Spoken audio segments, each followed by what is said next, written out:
The garden railroad that I had in my previous videos I had to tear down because I moved. I built this route as an experiment as I'd never built an outdoor railroad before. And all things considered, it worked well, except for the maintenance on it for the bugs and the ants and the weeds and everything else that comes along with being outside on dirt.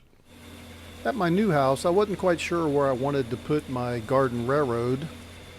I didn't want to put it around the pool, and I didn't want to mess up the grass around the pool, so that was kind of out. I had some trees removed because they were just too close to the pool, and I was considering using this area. It's kind of the area where the dogs go, and they end up pooping there a lot. There's a level area with a slight hill going down towards the house that would have made a neat place for a bridge. But for this area, the downside is it's kind of back there by itself and not really a place I'd want to hang out a lot. Then I got looking at my patio, which is the back entrance, but it's really kind of the main entrance of the house that you come in when you park the car. I noticed that under the eaves that when it rained even really hard that it didn't get wet back up under the wall. So it'd be a good place for the trains to hang out and not get soaking wet. The patio is pretty level and both sides stay dry, and it kind of drops off there at the end before it hits the concrete driveway, so I kind of had to avoid that area. I wanted to use a crossing out on the far away from the door so it didn't block the entrance, and also didn't want to disturb the cat's sleep there. So I started with running along the wall and then back up on either side and see where that would take me.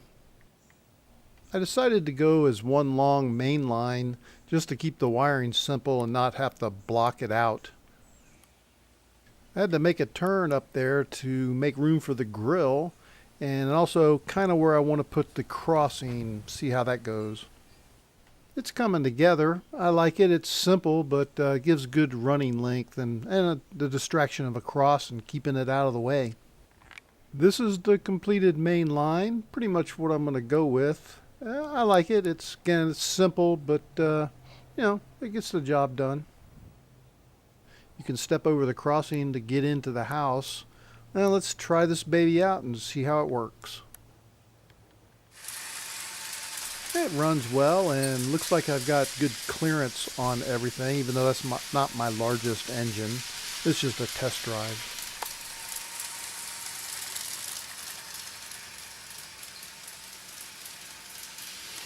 I've got an MRC Controlmaster 20 with a walk-around controller as my main power. I do have some other controllers too, but this is the one that I'm going to use.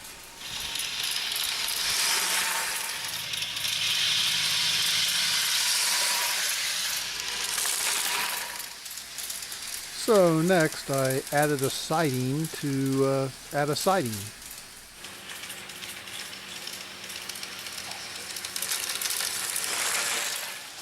I expanded the siding that I made to bring it around to make a short line on this side of the layout.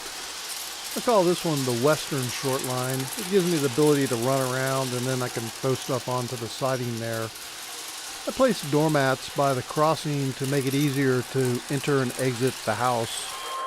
I've changed over locomotives to my LGB with the chug-chug sound and the whistles. As you can see, I've added the eastern side and added sidings onto it and made a short line over there. Pretty much that's how I think I'll put her together. It allows me to operate two trains at the same time in both the short lines.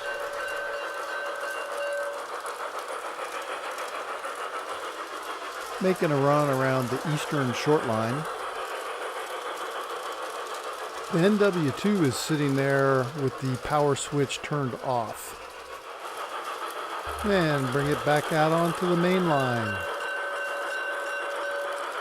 I found that running the trains in this direction made it easy to just switch the northern switches, which are the ones closest to me, to move the trains on and off the main lines to the short lines and vice versa.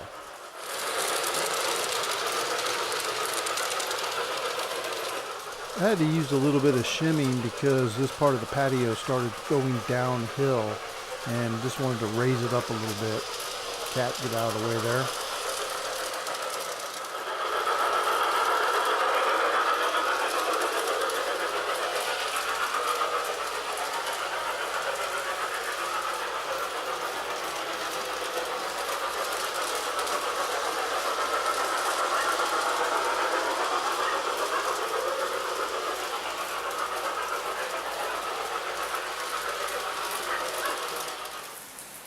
a rainy day and the trains are staying dry.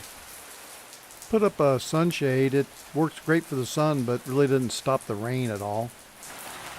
The trains really stay dry up against the wall. It really works well. It beats having to take the trains in and outside all the time. I placed an insulated rail joiner on each of my sidings so it would kill the power so I could put an engine there and not have it run.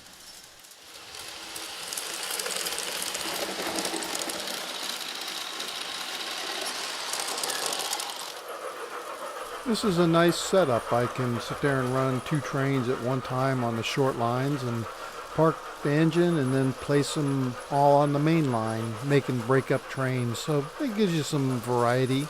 And it all runs off of just one transformer. I don't have to have any block control or anything like that to make up and break up trains. They just both run in the short lines. It's fun.